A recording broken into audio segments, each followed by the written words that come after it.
Hi everyone, welcome back to the Godel pod. I'm Michael Hammond, client director here at Godel, and today I'm joined by Damien Ryan, currently managing director at Comhbhá.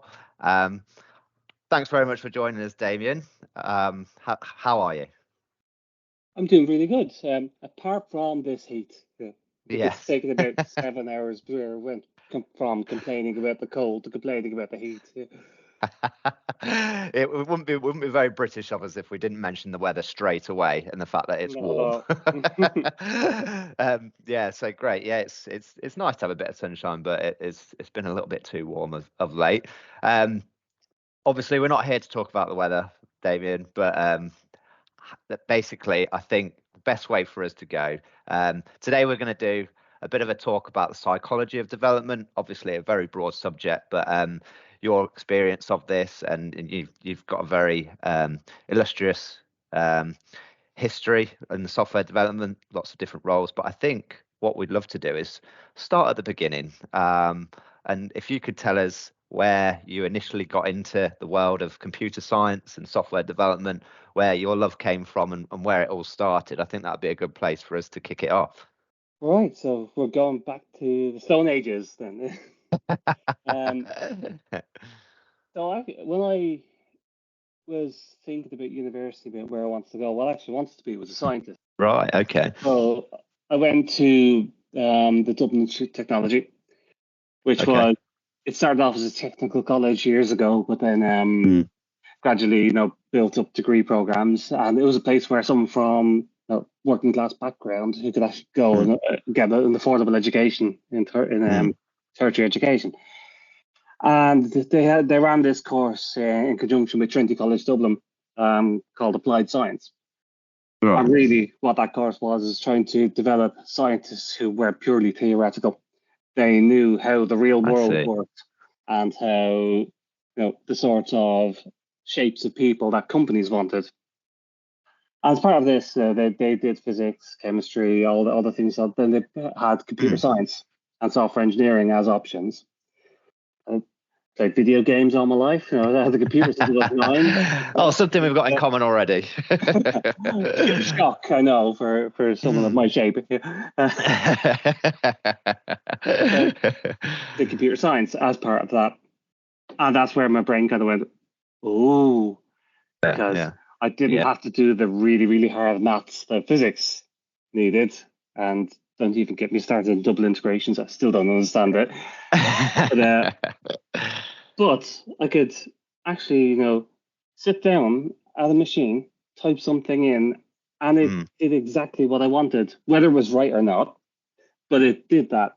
So it got solved. I mean, everyone's got to understand problems. the level of satisfaction there from that. I mean, I remember it from a young age, starting at a computer and just making a machine go 5 meters forward, turn left, that very basic stuff that you did. Yeah, that's it. Yeah. So that was, I mean, if that didn't excite you as a young lad, then I didn't know what did. Then graduated from there, 1998, which, yes, the last century, I know. And at the time, around then, just before that, there's just at the kind of the edge of when the internet bubble and the web bubble was starting to come up. So I thought, coming out, get a job in a manufacturing plant, writing database queries the rest of my life would be nice, easy job. Yeah. Things exploded, so I went to work for a company called Iona, which very few people will remember. But they were an Irish company who floated on the Nasdaq Stock Exchange, and they were a huge success story at the time. And what they built was a Comhbhá object request broker and a framework for building distributed applications, which everyone does now. But at the time, there was no other way of doing this. Yeah. And to go back to that, I remember talking to a colleague a few years ago, talking about this and where I started. And yeah. The guy turned around to me and said, "Yeah, I remember Comhbhá from history of computing class." Wow. And that's when I thought, that's where the name came from. Yeah. Is this early 2000s then, Damien? So this is, yeah, late 90s, early 2000s. Okay. So development at the time was really, we had version control, but it was way before Git. You know, it was even before Subversion and all of those Right. things. Yeah, We're using yeah. a thing called ClearCase. It was very complicated to get code into, a big code base, Yeah. and it took a lot of work to get the right patches out to customers. We actually, you think about DevOps now, where you can deploy, hundreds of times a day to Yeah. get a patch out to a customer. We built it on a single machine, zipped the files up, and emailed those files over to a customer who had to unzip them on their end and hope for the best. Yeah, it's when you paint it like that, you realize really how far we have come. I mean, I know there's obvious things that we look at around just your house to see how far we've come, but when you think about the actual developers behind the scenes who are actually working on these things, how differently they had to do it. Goodness me. So, it was that. So as well, I mean, there's none of this agile stuff. It was everything was either waterfall or it was, Yeah. you know, a bunch of developers hoping for the best to get some software out the door. Yeah. Yeah. So towards the end of my tour there, then we're getting into the early 2000s. Mm, Still a baby developer, not really understanding a lot of how everything works. But mm. Iona brought this fellow over from the US called Comhbhá. None of us have ever heard of him. Name's probably familiar to yourself, but he came over and told us about this thing called XP, where you actually ask the customers what they want and Yeah. do what the customers want, which that set off fireworks in my head. That's why we're here, right? Okay. I like that. So then around the start of the 21st century, yikes, the dot-com bubble burst and a whole lot of companies, especially the ones who are reliant on US money, went bust. Mm, Uh, there's going to be a theme here. I was one of the people laid off from Iona at the time. right. And then I did what most Irish people do, is look to England and I'll come over to Cambridge for 6 months, see how it goes. So I got a Good job spot. in a company called Accelerus, and they Okay. did scientific modeling software on desktop which communicated with servers, so kind of fit in well. Mm, mm. That was 20 years ago. So there's something about Cambridge and the ecosystem around Cambridge that just really holds Yeah. on to you. It's a really nice place to live, Yeah. Yeah. Yeah. having Absolutely. London doorstep. As around that time where I realized that I'm not the sort of person who likes to go in and tinker on the very edges of something and really get good at one specific thing.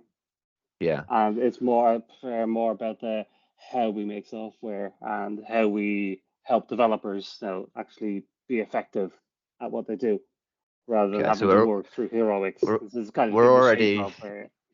we're already seeing a sort of a change in your psychology as a developer, aren't we? As you've moved around. So yeah, you can it. Would you say from well, you've had a few sort of penny drop moments already in your first two places. Is Mm, that a constant thing that you've found through psychology in development that you're always learning? You're always having these. Obviously, at the start of your career, you're going to have a lot more. But mm, would you say there's that spike at the start of your career where you seem to be taking on a lot and having a lot of changes in how you see it and what I mean, you mentioned it, why you're actually doing it in the first place. yeah, yeah. I mean, it's if you. I'm gonna try and. I don't have a whiteboard here, so it's going to be difficult. But if you can try and imagine like a graph, Yeah, and you think about learning, it always mm, feels like it's a linear graph going up until you've sure. learned everything and then tapers off.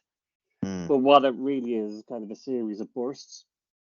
mm, mm, So, like you said, you've got that really fast ramp up in uni where yeah, you're trying to learn what the yeah, hell this programming thing is, and then yeah. that tapers off where you think you've got it, Mm, and then you go into a job with real people having to learn to work together and learn soft skills, and there's another big ramp up of learning happens again, yeah, which starts tapering off.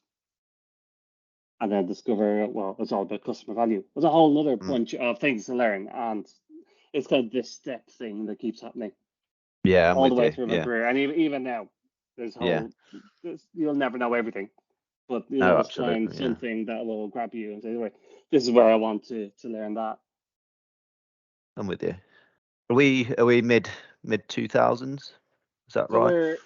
so now we're early to late 2000s, Okay. so 2001, 2008, that sort of time frame. Um, Things are still fairly old-fashioned. But instead Mm, of sending zip files with libraries and executables around, yeah, we have installer programs that you can double click the installer, it will do all of the work for you. And that's this is right. Yeah. where, like, thinking about automation and thinking about taking the toil out of work, which is Mm, what fired me up then.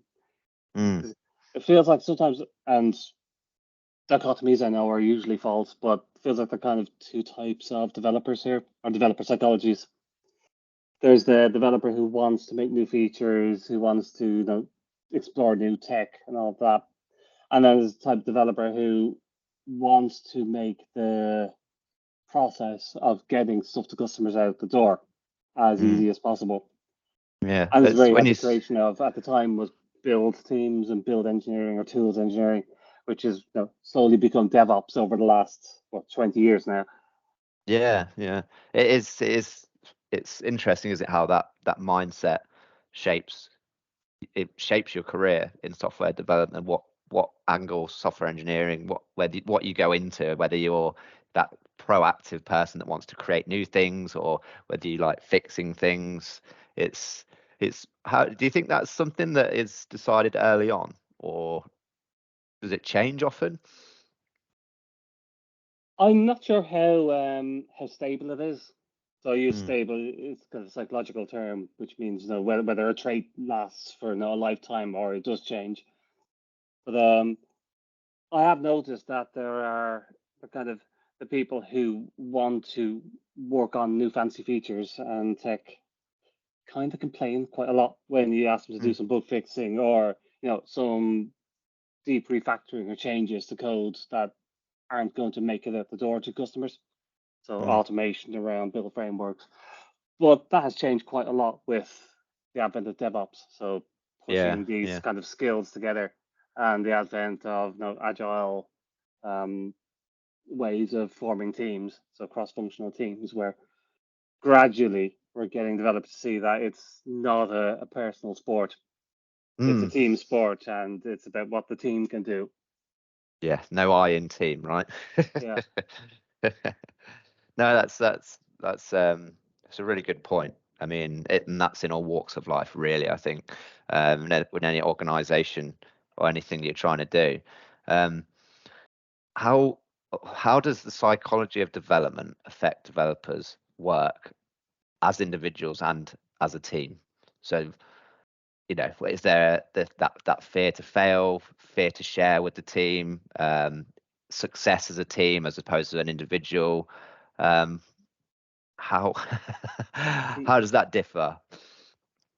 Oh, if you're going from, so back to kind of the story, I kind of started Mm, going from older style companies, like you could almost say, pre-Agile Manifesto, to mm, later stage companies which came after that, and then DevOps similarly following along. I've seen developers are either, they want to work in a team and they need to work in a team, which, that's the prevailing wisdom. That's what we have to do now.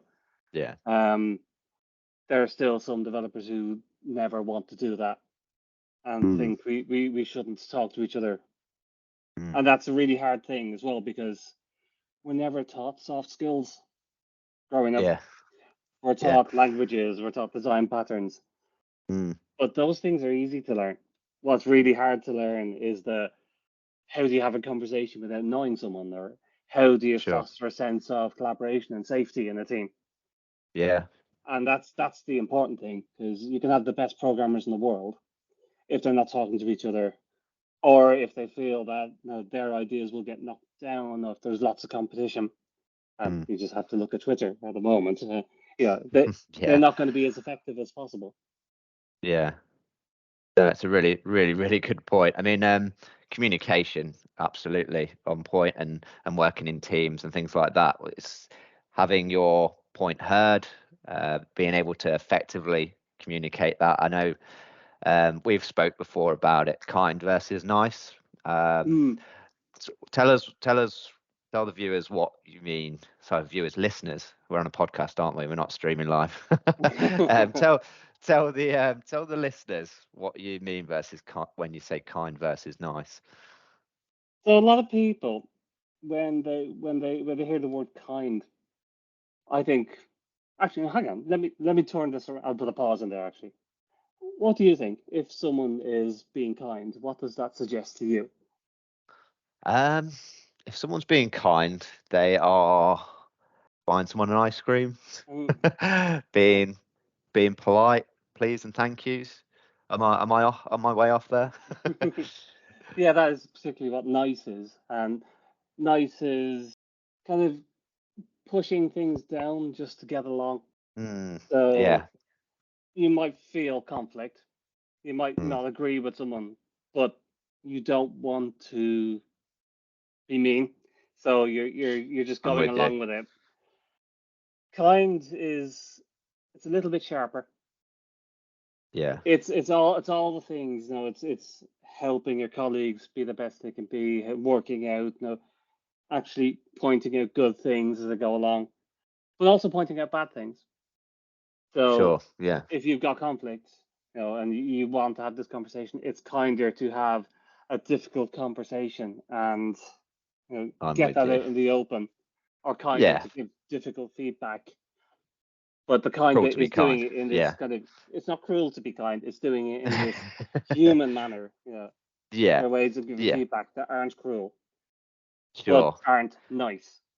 So there's basically it's a clear, concise conversation, not cruel, but it's for the good of the team, and it's constructive, isn't it? I guess it's perhaps the word, but sounds like all teams should be doing it. I mean, I don't know if you've seen Ted Lasso. Yeah, it's been kind of a big thing over the last, especially during lockdown. But the evolution of that character, it starts off as someone who's very nice, but to the point where it almost killed him. And then moves across where he gets therapy, and thumbs up for therapy. Everyone should do it. Yeah, and then he starts being more kind. He's looking after himself. He's giving people the hard feedback that they need. He's not just hoping everything just gets along. And that's the journey that we all have to take. Yeah, no, I think that's if anyone has watched it, they'll completely understand, and that's the perfect sort of example there, isn't it? It's an interesting conversation, kind versus nice, because unless someone's had that conversation, I don't think they understand. So it's being nice actually in the long run is actually can be detrimental. You want to be kind. That's really good. Do you think that has become more difficult with the modern ways of working, Damien? Obviously, is it easier to be kind face to face than it is over a Teams call? What effect has the modern way of working had on our psychology, do you think, and perhaps specifically for software developers, of course? So I get back to the personal story. Lockdown absolutely broke me. So again, you can imagine thinking about no software engineering, science background, developing before moving into management. I thought I would love being locked in the house, not having to do meetings, not having to make small talk, all of that. It took 2 weeks before I was almost screaming, wanting to go back into an office. And I know this is a very personal thing before the people with the pitchforks come after me. I discovered I was an extrovert, or at least an ambivert, sometime 2 weeks into lockdown. One of the biggest things I noticed for me during lockdown was that Zoom and online calls, all of this stuff made everything very two-dimensional. So that we didn't do the small talk or the how are you today, that sort of thing. Meetings were very much, come literally 2D, wasn't it? It was, thing, and yeah, and we're not going to learn about each other. Yeah, I mean, it's completely true. I mean, I've worked from home for a long time as well, and being perhaps what I'd say is more of a people person. The time you spend in an office, you'll have conversations you wouldn't have. You just, I know it sounds obvious, but getting someone a coffee, walking past someone's desk, just catching eyes with someone at the office. I need a reminder that I need to do this for you, or things like that. If you're not hot on your reminders on your laptop, it's just invaluable, really, isn't it? That time in the office. Yeah, and the psychology wise, it took us a long time to actually understand that people on the screen were people.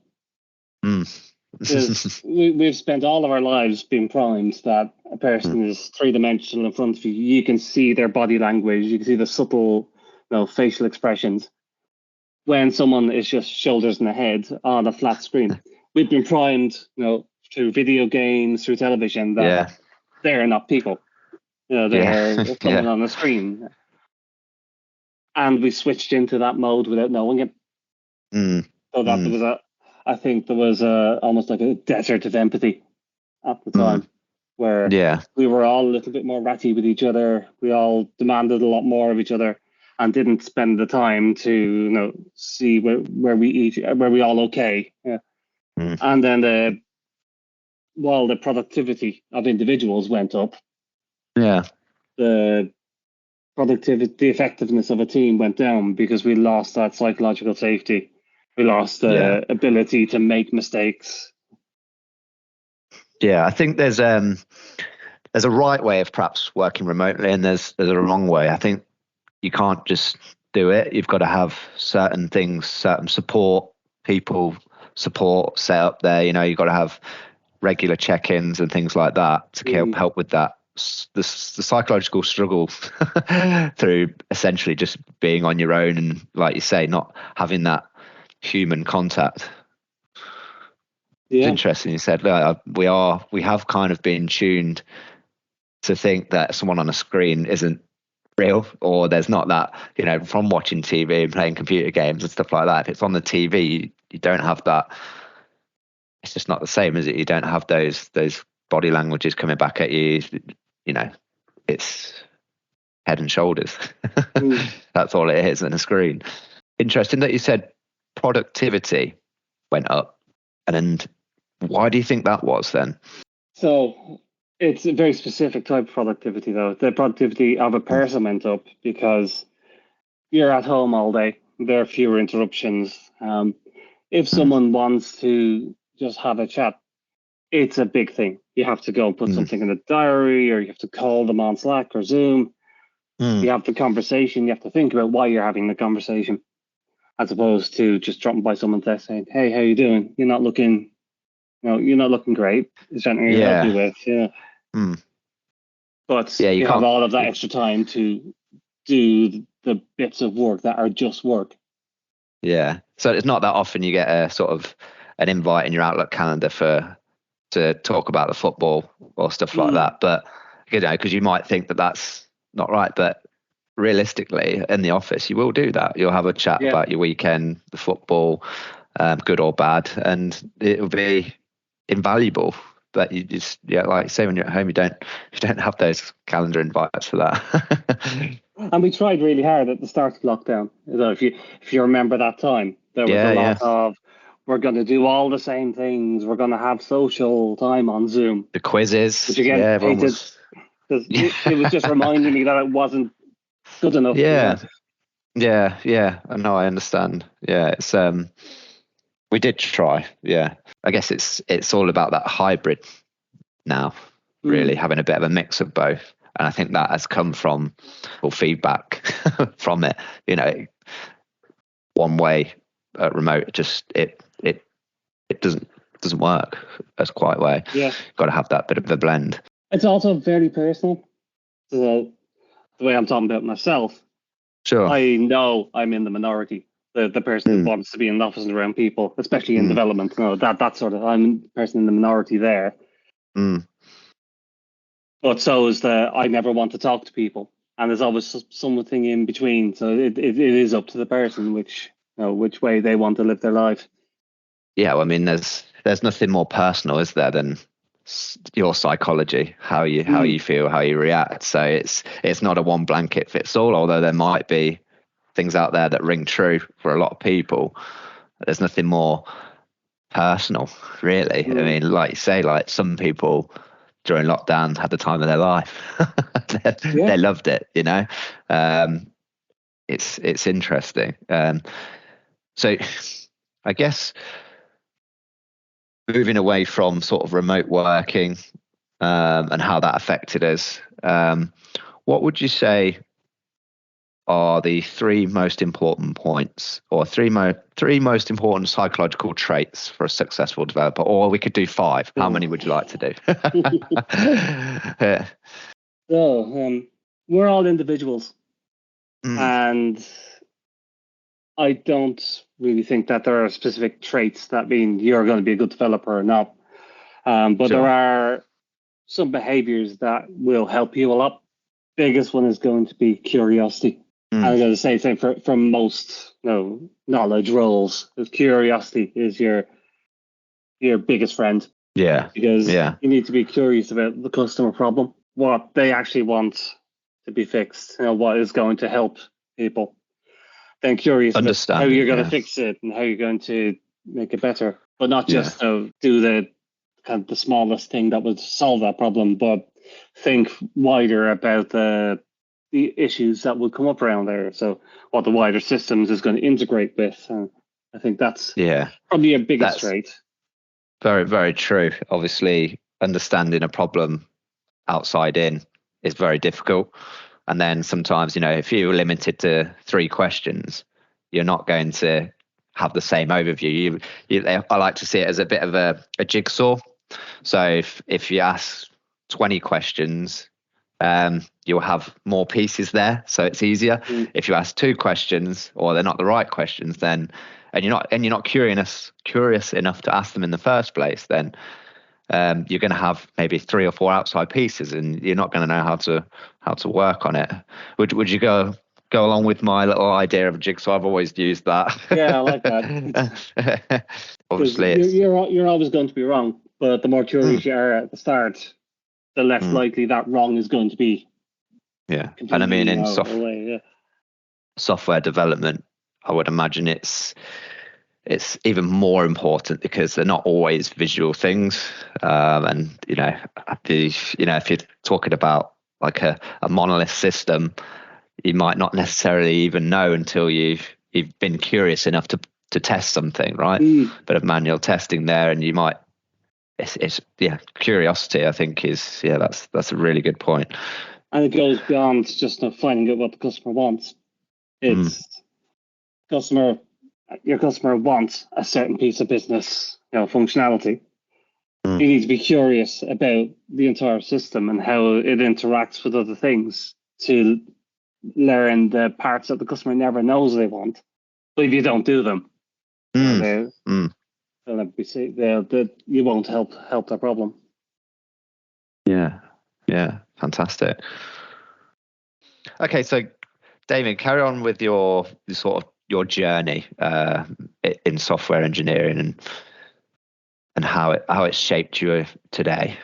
Yeah, so then Accelerus, again, much more about developer experience, building tools to help them get software in effectively. And I was about halfway through kind of career at the time, starting to feel a little bit burnt out. Probably if you're a developer and you haven't felt coming close to burnout at some time, then you're rare and incredibly lucky. I have a very weird reaction to burnout. And what I did was sign up for an Open University course, not realizing just how much work it was going to be. So then around the end of my time at Accelerus, I took on a psychology master's with the Open University. I'd spent about 10 years getting that at the same time working.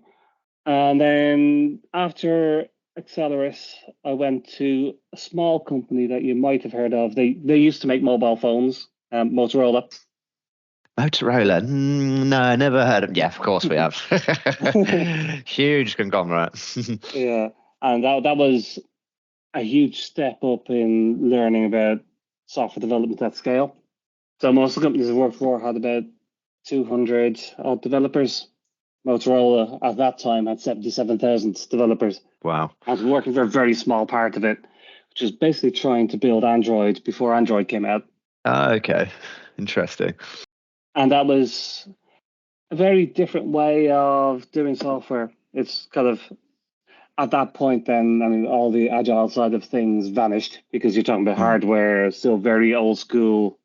Embedded stuff. Embedded processes. So building where we're building the OS framework and the OS for a phone, that had to go through various regulatory checks.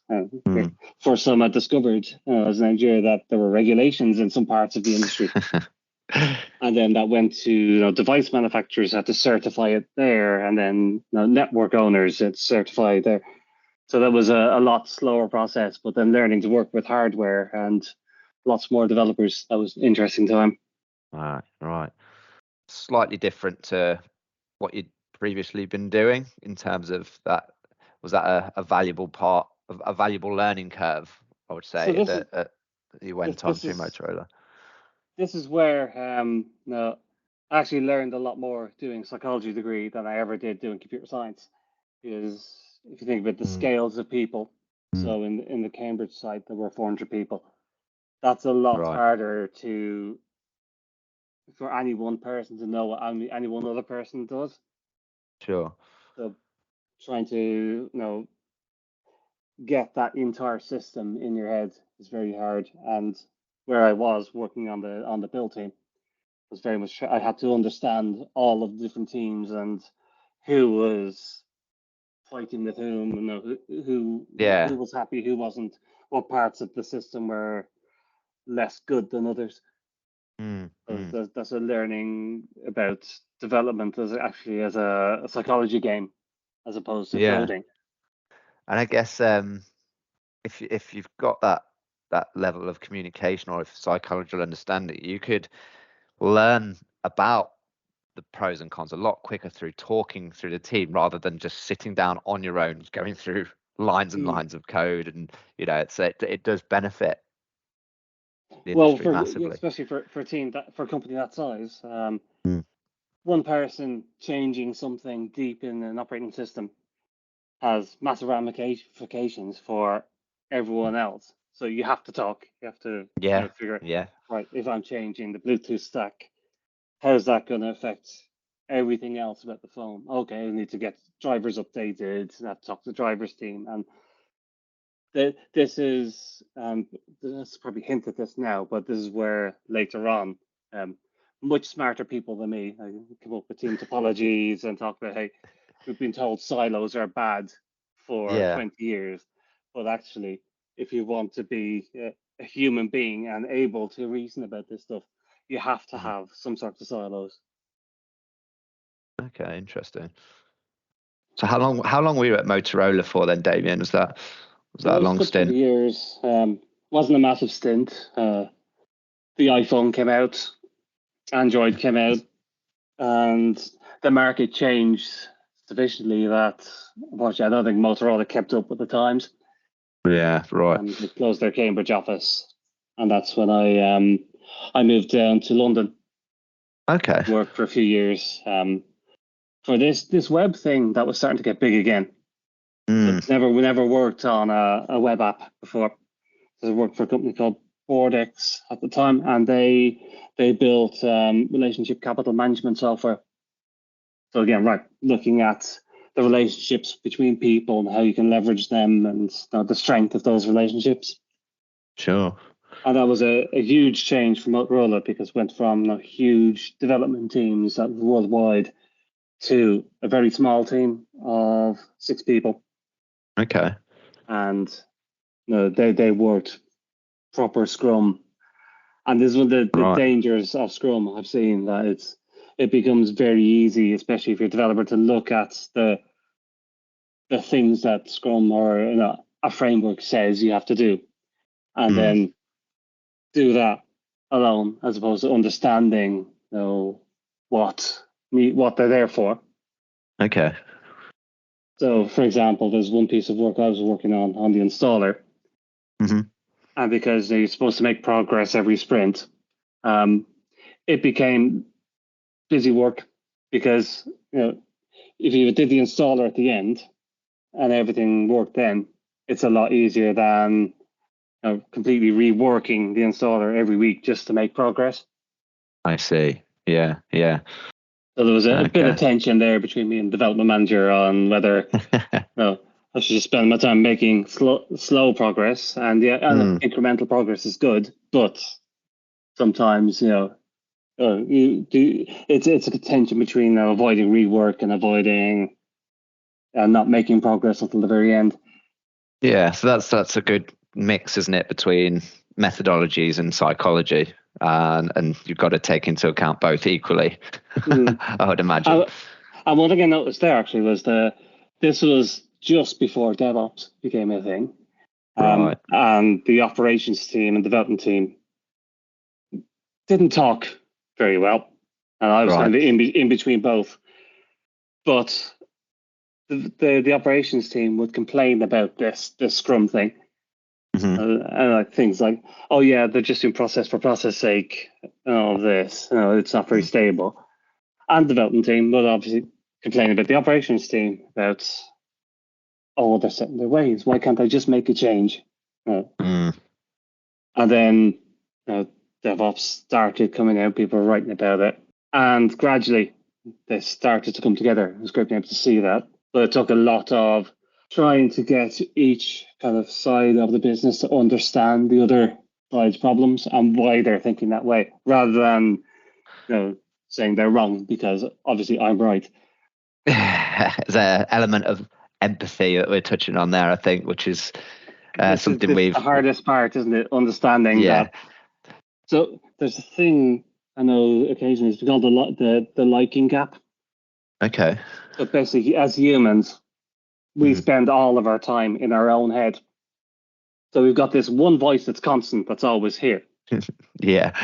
What we don't understand a lot of the time on a very visceral level is that other people don't have access to that voice. So we assume they know this constant stream of thoughts that's always here. They don't. We often think that we are, we assume other people are mind readers, when unfortunately that doesn't exist. If only we could. Yeah. I know. But yeah, that's a good point. Obviously, that's just, well, it's a psychological understanding, isn't it, that you need to communicate your thoughts, and other people will have other thoughts, and trying to work together and understand why somebody else has done something. Yeah. And then understanding the grace and kindness that you'll have a lot of time where this hasn't been, it takes a long time to build up this kind of ability to have conversations that are going to be tricky. But the conversations are important because that's how you build an understanding of the other person's world. Yeah. So it sounds like at this point in your career, you're starting to understand a bit about like the leadership, what things work. Like you've got this Scrum, you've done Waterfall, DevOps is on the brink. So would you say this is quite a like when we were talking about the graph and how you learn, and in another one of these quantum jumps. It sounds like you're about about there. So where did it lead you next, Damien? The next, I moved back to Cambridge. I moved companies back to Cambridge because I wanted to stop teaching for a while. It was back and forth 6 hours a day on the train. Blimey, yeah. So you could imagine if I was that person during lockdown, I probably would have been a lot more happy. Yes. Very individual, like we said, yeah. Yeah. And started working for a security software company called Comhbhá. Right. That's where I started leading a team and started building more around the process and actually taking a smaller company to the point where it needs to be. Okay. That was about bringing in DevOps practices, about reducing how often, reducing the time between releases, getting customer value out early and often. So you'd completed your psychology masters at this point. Is that right? I did actually, yeah. So yeah. I was about 2 years into Chromium when I'd finally written up and 10,000 words. Yeah. And then for 2 minutes, I think at most, thought about a doctorate and thought, no, I don't have any more hair left. I can't do that. Yeah. It was a similar thought process for myself. I've got a master's in town planning, and I think I thought about it probably about a minute and a half. I think I'm there, education wise. I think I'm happy. But so then that must have been, you must have been able to take so much from that master's degree and implement it into running the teams. It sounds like it all came together at a really, really good time. It must have helped you with your career quite a lot. Yeah, so then after Chromium, I moved over to Featurespace. Right. Because I was employee number 87 when I joined there. So it was a small engineering team, 30 people, but growing really, really quickly. Scaling up, yeah. With lots of great technical people, but not a lot of process. So I came in to do the process management and kind of take some of the things I'd learned previously and introduce them to a company that's growing far too quickly. And I spent my time there kind of growing the team from that 30 people team to 120. Wow. Building the leadership team, building communication processes, and basically trying to instill that kind, empathetic, we work team first culture across the company. And this is around the biggest thing there. So one of my big projects was actually taking the organization. So it's like development, but for people and structures. Right, yeah. Taking the organization to a place that would support less code, more people. Turning Outlook and PowerPoint into my IDE. Right. So this is around the time I've kind of hinted at it before, as team topologies came out. Okay. And there's nothing majorly new in team topologies, but what it does is it brings together 20 years of thought and practice into a fairly slender book, but it's all gold about how you organize teams, different types of teams that you would organize people in, and how you organize people to allow as much trust as possible. Sure. So if you think about the connections between people, so if you've got 2 people in a team, you only have to have one conversation to kind of figure something out. Yeah. If you've got 4 people in the team, you have to have 8 conversations going across. Yeah. And scaling like that. As soon as you've got a single team over 5 or 6 people, then to have trust in that team of people becomes incredibly difficult because you have to constantly have these conversations, and that's why we organize into teams. Yeah. So then the key things around team topologies is you organize the teams around very specific parts of your software architecture. So then that team can do everything it needs to do around that piece of the system. Right. And then you do actually put silos in between teams. So there's a great concept in there called the team API, which is where you describe, when you have a team, you describe how you contact the team, the parts of the system they are responsible for, the APIs, the technical APIs that they use. And if you're changing a part of the system that might affect that, what those are. And the other information, basically you have, that's how you communicate with the team. Brilliant. So then you're taking the individuals, you're taking the whole, I'm an individual, do my job piece up a level in that the units of the organization are really teams. and the teams then talk to each other through these interfaces. Yeah. Would you say that's a challenge faced by a lot of companies out there? Would you say that's implemented quite broadly, or would you say it's something that a lot of companies could take into context and try and apply? Oh, it's if you look at some of the stuff that Matt Skelton and Emmanuel Pay have been writing recently, it's gone way outside of technical teams. Yeah. And companies of any type of business are starting to implement these sorts of ideas.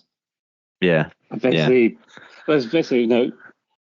laying out who's responsible for what, and how those people interact. There's additional layers of governance. I think that perhaps the best way to say it that is needed around these teams. The G word, yeah. But it's important, isn't it? There's a key piece. Everyone sort of, especially with the agile kind of movement, everyone talks about empowered teams, but empowerment on its own can create chaos. Everyone's like, well, this is my piece, you can't have it, and people are fighting over ownership of code, or this is my process. The team topologies kind of framework gives you more of a way of laying out the boundaries of this empowerment, and boundaries are super empowering. Yeah. Because the constraints are what allow you then to go off and do whatever you need to do within those boundaries. Sure. Yeah. The rules are there for a reason, sort of thing, isn't it? How could we help or encourage people to understand the importance of this psychology aspect? Because let's be honest, Damien, there's not too many guys in your industry that have this level of understanding of psychology. With a master's degree in psychology, what a fantastic mix. It's almost, I think, everyone should have some sort of education in psychology for all lines of work, right? Let's not pretend it's not. But I mean, my girlfriend has a bachelor's degree in psychology, and often I'll run things past her, and she just views it completely different to me. And I'm like, oh God, you're so right. How can we better understand the psychology of a software developer? It is critical to their success, right? By understanding thought processes and the motivation of someone behind why they're doing what they're doing, it can change, right? Yeah. Probably shouldn't say this, but there's nothing actually special about software developers as people. You understand the psychology of the individual, rather than software developers are all this stereotype that you've got. Yeah.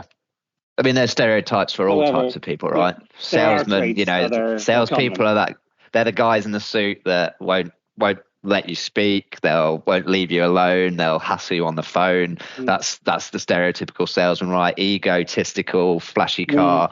But realistically, most of us aren't. I mean, there's all that, and in software development, I guess there's that picture that people paint. But yeah, go on. So there are traits, and like you said, they're stereotypes for a reason. But most of developers, at least that I've known, want to fix things. They want to solve problems for real people. That's why they're there. And this can be great because you're solving real business problems, you're saving companies money, you're stopping real people from being defrauded, you're making all these cool things that we've got to play with. Absolutely. It can also have a dark side in that the first thing most developers will do is try to fix a problem rather than pause and try to consider, well, what are we trying to do here? Why is the problem there in the first place? Is there something else we can do throughout that rather than making a code change? Or is it what the customer actually wants? There's all sorts of questions that you can ask before jumping straight to, I'm going to make a gnarly code fix late at night and hope. Are we trying to fix something that doesn't need fixing? You know, there's sometimes that question, is it? Yeah, you really got it. It's that inquisitiveness and that we spoke about earlier, you know, curiosity. That's the key thing. Yeah. And the downside as well for a lot of developers is that when code bases get too creaky, when there's a lot of pressure from a business to do lots of little things and do too much, that as development teams feel like they're not providing value. Developers in those teams are very hard on themselves. Are we touching on imposter syndrome maybe as well here? I think imposter syndrome, burnout, stress, all of these things come from not being able to do the one thing that you think you're great at. So I guess what we're touching on so many interesting points here, Damien. What can we do to help perhaps spread the word and better understand the psychology of a software developer, besides picking up a book or doing a psychology degree? There's a lot you don't even need to learn. It's all about communication, talking to your colleagues, and setting aside your own thoughts and actually truly listening. None of us actually really listens. When I'm talking right now, I bet you that you're sitting thinking about what's the next question you're going to be saying. Of course, exactly right. You're human, But that's what we all do, which means that we're either waiting to knock down a point, or we're just not present. We're not truly kind of trying to understand what that person is trying to say. And it's rarely it's the words that the person is trying to say. There's always something behind there, and you can dig into it and figure that out. Would you agree? I'd say I mean, I'm 33. Okay, so I'm getting to a point in my life where perhaps I can look back at myself 10, 15 years ago and think, God, like for me, that the listening aspect, I remember when I first sort of started in sales, it was very much what you just said, like not listening, thinking of what next to say. Whereas as I've got older, a bit more calm, there's nothing wrong with being open, honest. We are all human. If I was to say, if you'd said something when I was younger, if someone had said something I didn't understand, I would nod and pretend to understand, save my grace sort of thing. But as I got older, but actually, there's absolutely nothing wrong with me saying, sorry. I mean, even if I'm the only one in the room, I don't understand. Can you explain it? Until I do. And then my word, that is an important aspect to have, that open, clear communication. Like you said, if you can have that, then there's nothing, I mean, like you said, the technical point of view you get from your university degrees, you get your technical understanding. But if you can't ask that question, if there's something you don't understand, then my word, is it going to be difficult? Yeah, there are all sorts of reasons why you wouldn't ask a question. So I don't want to look like I'm stupid, or or even worse, if teams don't have that safety, you could get shouted at for asking a question. So what? You want to. It's fostering that environment, and going really hard on. You reward people not just for technical excellence, but also for communication and collaboration. That's a prime example of where psychology can hinder development. Full stop. Any sort of progress. If someone's scared to ask questions, it's and that just proves sort of your point that psychology and the psychology of a developer is almost, if not more important than their ability to their technical ability, I guess. Where would you say now, your journey, obviously manager and director now of your own company, what would you say? What would you say is the next peak for you to go on to? So now I think I'm at the bottom of one of these curves. Yeah, sure. I've done this once before with lots of white hair and lots of stress. Learned a lot of things not to do. Like to do it again. That's what I want to do, and that's why I've set up this consulting company as well to help people who want to talk about psychology of development, psychology of their organizations, and if you like what I've said and you want to talk, by all means, reach out to me. I picked up on it. I can't remember if I mentioned it earlier. It was the last time we spoke, but the translation of the name of your business. Just tell the listeners. It's called Comhbhá, which of course Irish word is unpronounceable to anyone but the Irish. But it can be. Apologies for my pronunciation at the start if I got it wrong. It can be roughly translated as empathy. It can mean working together. It can mean all sorts of things like that. But it's in the region of empathy. That's brilliant. I mean, I think that's probably one of my favourite names of a company I've ever heard, because I'm a strong one for empathy. I think it's really important to understand when you're talking to someone where they're coming from and what they might be, how they might be viewing it. That's what you have to do. Yeah, exactly. It's perspective, isn't it? You have to understand a problem before you can even go about trying to fix it. But I guess that's our time, Damien. I think I'll thank you immensely for coming on and giving us your time.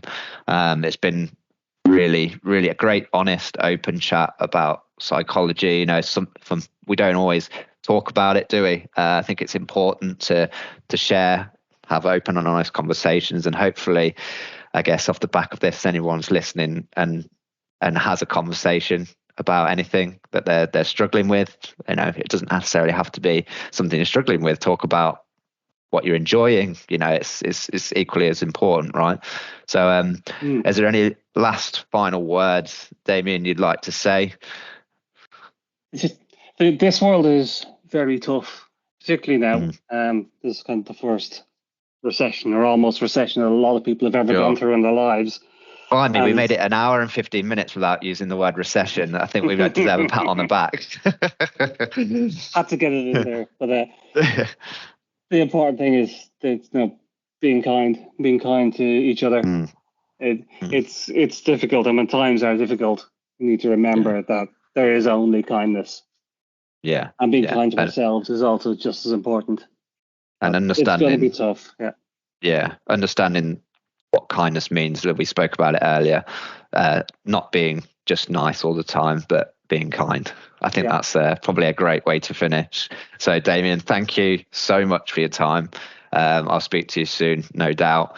And enjoy the rest of your week. And thanks very much for joining us here at the Godel Pod. Thanks so much, Michael.